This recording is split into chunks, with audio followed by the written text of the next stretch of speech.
Hey there, I'm Caden Rains and welcome to my basement. Today we're continuing Anime July with two more Nendoroids, that being Rebecca from Cyberpunk Edgerunners and Sucy from Little Witch Academia. And I know these two basically have nothing in common together, but I don't know, I wanted to take them out. And I didn't want to just do a big video on all the Nendoroids I have left because that would be even more disconnected, and a lot of the ones I have left aren't even any kind of traditional anime related. So yeah, we're just gonna do these two because I wanted to, and it's kind of a prelude into one part of the final video that I'll be doing for Anime July. So let's start going through these two. We'll begin with Sucy, and then we'll get to Rebecca, and then see where we can find a spot for them. All right? All right. So here we are with Sucy and her accessories. One thing you may notice off the bat is I am not standing her up with the platform, which it does come with, but this is one of the few Nendoroids that really doesn't need it because of the way her lower body is, and that it is a solid piece of plastic on the bottom end. So there is articulation in the form of her waist, which comes off because that's how Nendoroids work, even though she doesn't have an alternate. But it's covered by the belt for the based on how most people are going to have her displayed.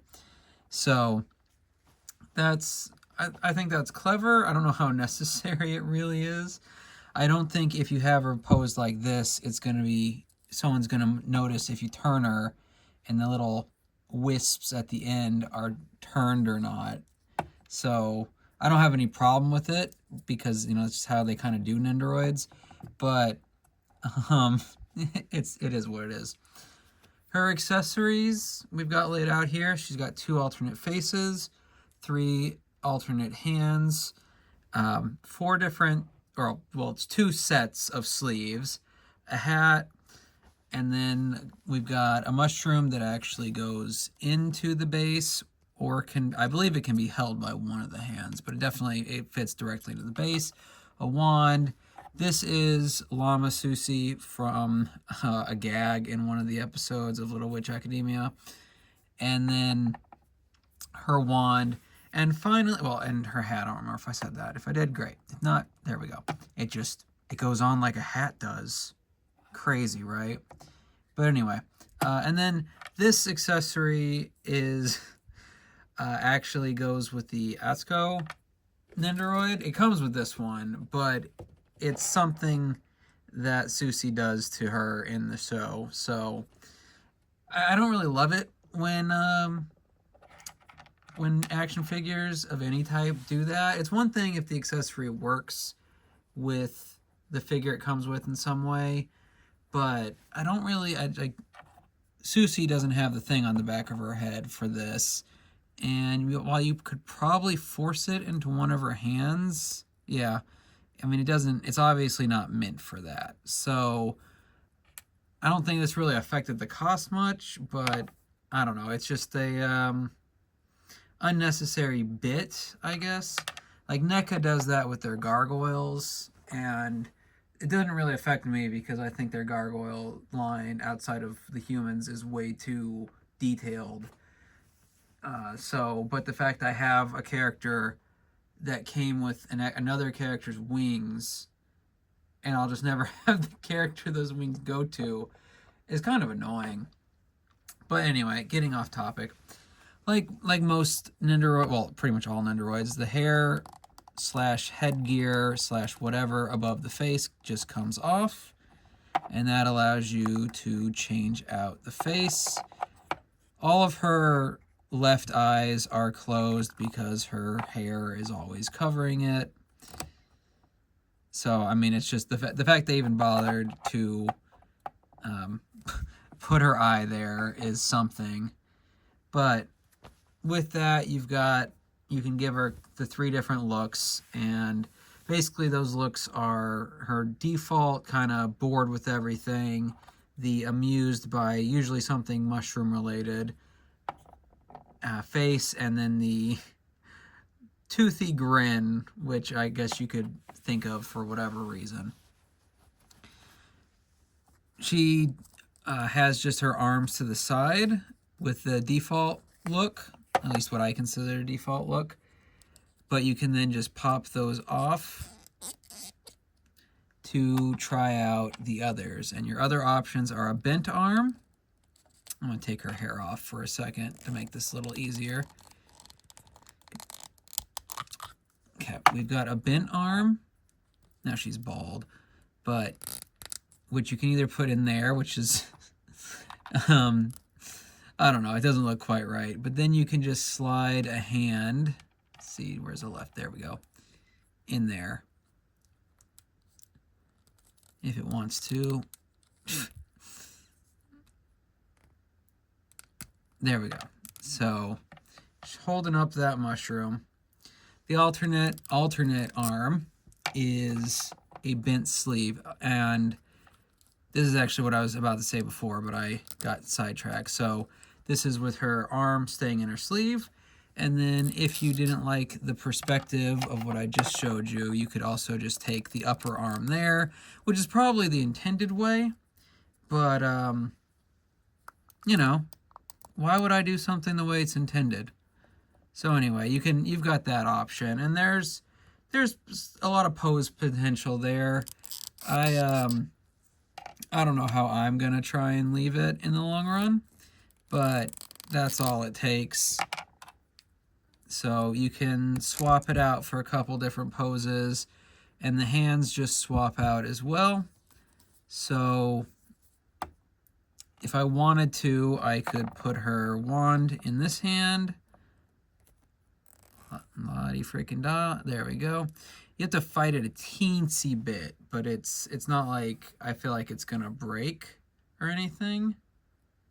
And then the other hand, and both her grabbing hands are right hands, is can grab this vial here, and I think this one can grab the mushroom. So you can have her holding the mushroom, you can have her holding the wand, or you can have her holding the other mushroom or the vial.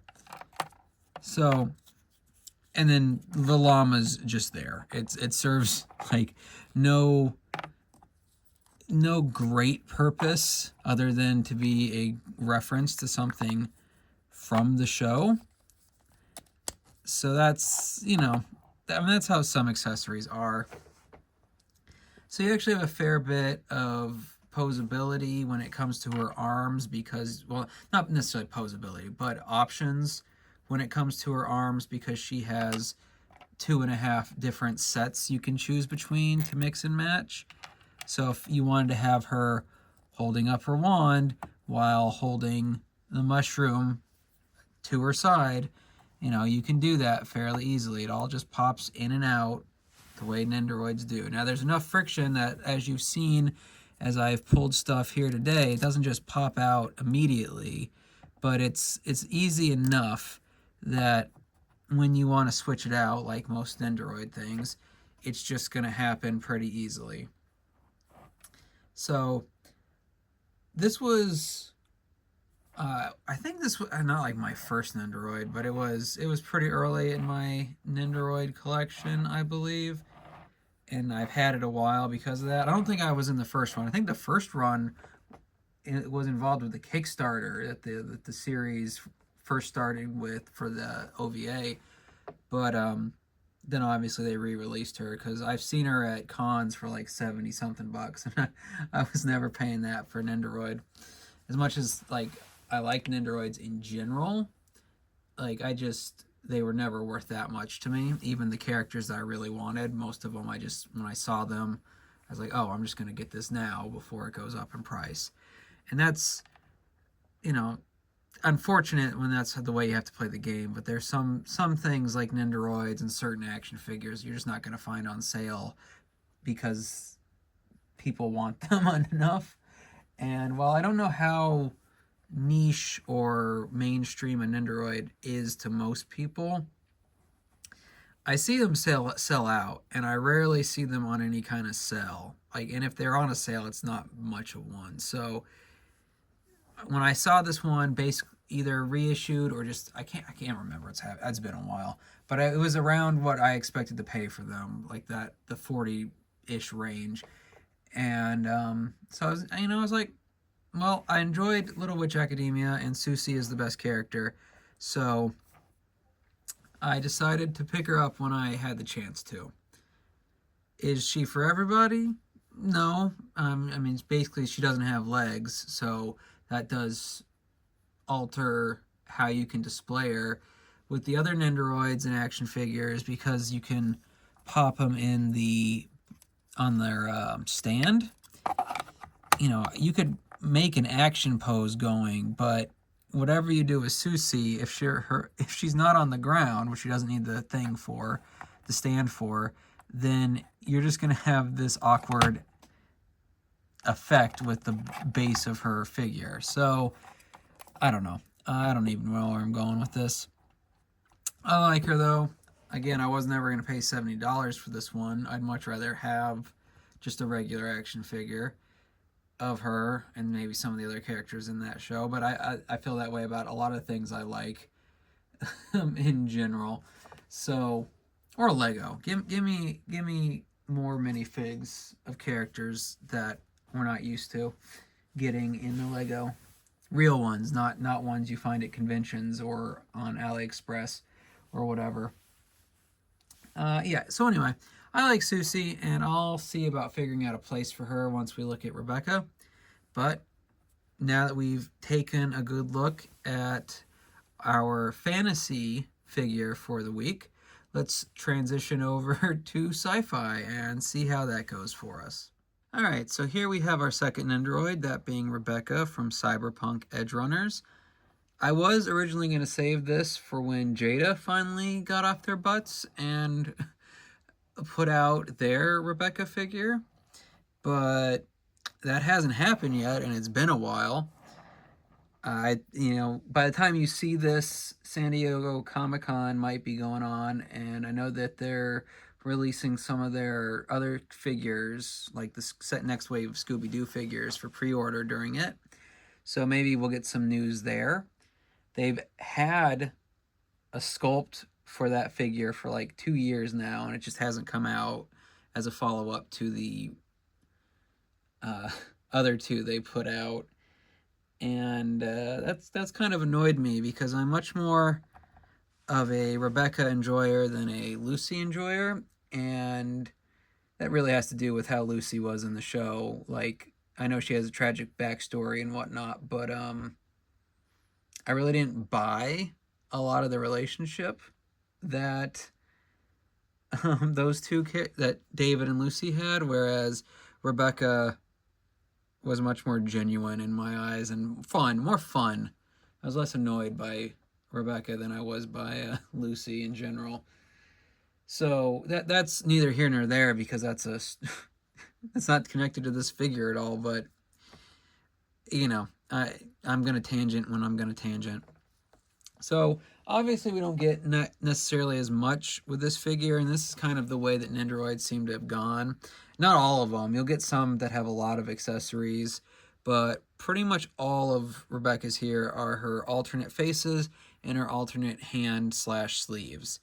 So that's a little bit of a letdown. I'm sure if we compared some of the costs, if I went back and found those that weren't like several years old, it might even out to be more favorable for the price for Rebecca, but I don't have all that information on me. So if I can find it, I'll find it. But at the moment, this is the figure, and I like the expressions. We've got her happy face that I've had her on, and she had this look.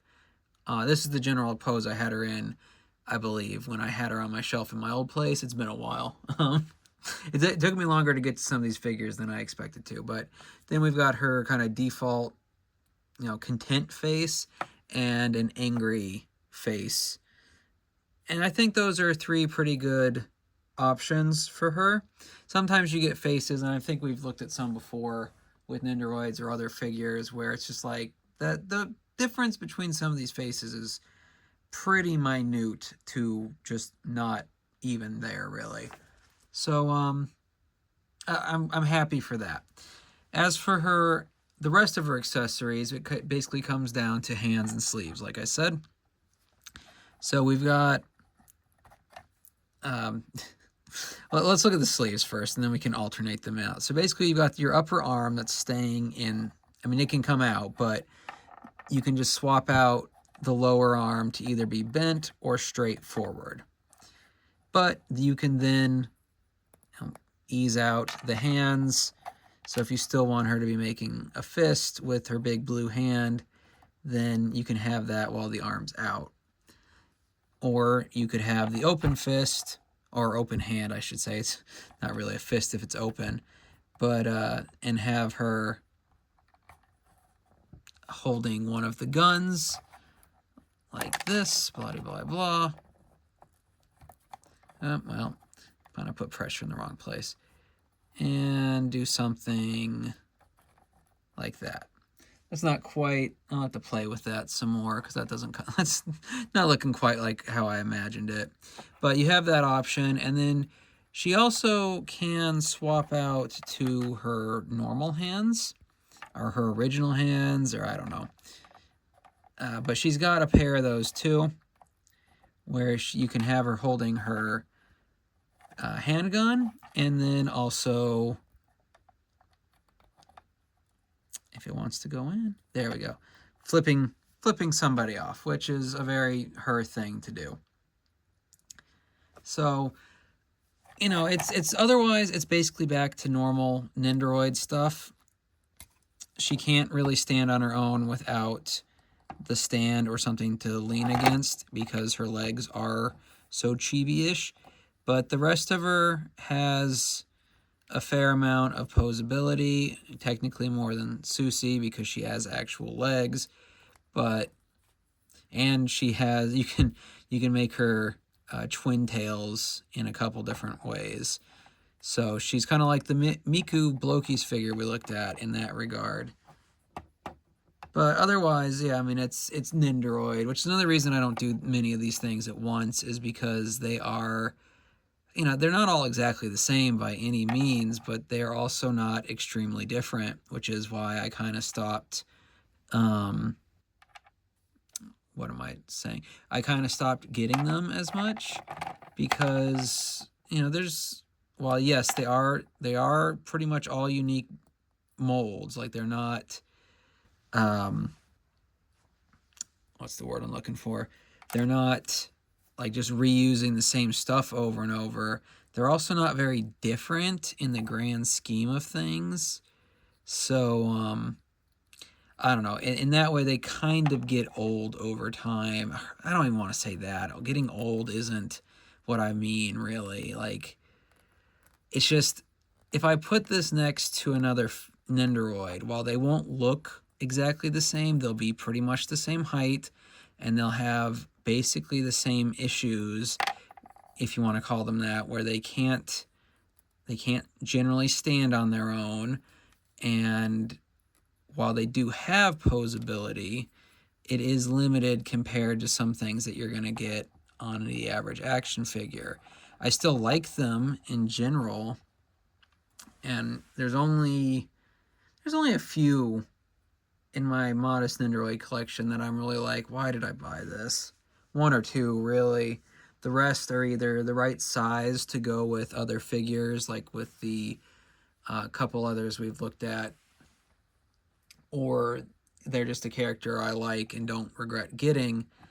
But I still get why they're not like the mainstream thing, and I'm not trying to make them that. It's just when there's a character I like that doesn't get much merch, or a company has had 2 years to put out a piece of merch for her and hasn't, well, then I'm going to get what I'm going to get. Like, I almost bought BuzzMod's $80 figure of her, but I was like, no, it has the, it's got her jacket on like this one, but it's built into her, and I don't think the Jada one has that, so I'm more inclined to have either a non-jacket or a removable jacket if I can. Granted, I know that the BuzzMod one would be a higher quality in general, but I'd rather not just have that. Of course, BuzzMod also made a David figure that's not his post metal, his post bulked up form, and I'd rather have the slenderer form if I was going to get him, but it doesn't look like we're getting that, so, you know, whatever. I don't have any problem with David, but again, it's Rebecca was my favorite character. It's why I don't have the David Nendoroid. Anyway, so I'm getting off topic, though. If you liked Edge Runners and you like this kind of character design, then I think that the Lucy Nendoroid, then I think that the Rebecca Nendoroid is pretty good. Again, it's got that chibi look that all Nendoroids do. I think the only two that I've got that don't, or three, I guess, are Kirby, Twilight, and Blitzo, and to a lesser degree, maybe Pomni, because she is just short. Or at least I think of her as short. I know she's not really as short as people like to draw her as and whatnot, and that includes me. But anyway, I'm getting off topic again. But, you know, this doesn't scale super well otherwise with most figures. So, like, the Rebecca figure isn't going to go on the primary shelf because I've got another place where I have a piece of Rebecca's merch. So I'm just going to put those together. Sucy, I'll find a place for the shelf because I have a little magical section so that she fits there anyway. Though when Jada finally relents and gives me the frickin' Rebecca figure from that, I will find a place on the primary shelf for her because I want that, and it's my shelf in my basement, and I'll do what I want. So anyway, long story short, here are the two Nendoroids we looked at this week, Fantasy and Sci-Fi, coming together in perfect harmony, all that jazz. I'm going to say that if you like these IP, then these are both fine. But again, like I say with Nendoroids in general, I know that they are not what most people are looking for when it comes to their action figures. They are just not the norm, and I accept that, and I'm not going to try and convince you that you need to like them or anything, but I do, at least in general. I don't, like I said before, I don't really collect them much anymore. I've obviously gotten a couple recently, but they're for characters who don't have any other real merchandise as far as action figures go. I know the Pomni's getting one next year, I think, is when it comes out. But the other two we looked at recently don't have anything in the way of action figures, and at least that I consider. And I wanted them. So again, it's my shelf in my basement, so whatever. I'm just rambling at this point. Let's find a place on the shelf for these two and call it a day. All right. So here is where Sucy is going to hang out for the time being amongst the other magical girls, I guess you could say, and a demon. Witches love demons, I guess. So she's just hanging out there for now. I don't really have a super place in mind for her. A lot of the Nendoroid, well, not a lot, a couple of the Nendoroids I have left, I don't really plan to put on the shelf, but because she has a thematic connection to one section of it, this one will hang out here for now. Like, I don't have any problem with it as an Nendoroid or a figure. It's just that I have shifted more into the 5, 6, and 7-inch scale stuff, as we've mostly been talking about. So, I don't know. I just don't have as many places planned out for figures like this. That being said, I also do have other shelving, and for the time being on this one, along with some other robotic-esque characters. I know Rebecca's not actually a robot, but she's got that chrome on her.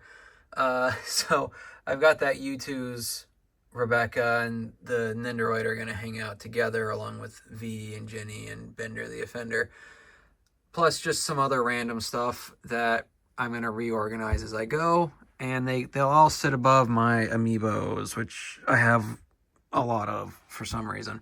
But anyway, so that's where they're hanging out. A lot of this shelving is meant to be video game related, and it mostly is, but it also hasn't been really looked at since I moved in. Like the amiibos, once I figured out the shelves for the shelves, the clear things there, the risers, I really haven't touched them much since, just because I haven't played a lot of Switch games that needed them. And then I just kind of filled in with other stuff that I didn't feel like talking about as much. But if you see anything you'd like me to talk about, let me know down below. It is vast and amazing and whatnot. But that is our pair of Nendoroids for the week. Our second to last video in Anime July. Let me know down below if you have either of these figures or like either of these characters in general. And if not, let me know why. And when it comes to the characters, for the figures, if you've got them, let me know if you like them or not. If you don't have them, do you wish you did? And is that because of my video letting you know what's going on with them? Or if you just always kind of wanted them or not? Or if you're just really waiting for Jada to get off its butt and finally release that Rebecca figure that I was talking about. That's what I care about right now. But hopefully we'll have news on that soon. Either way, I hope you had a good time in my basement today, and I will see you in the next one.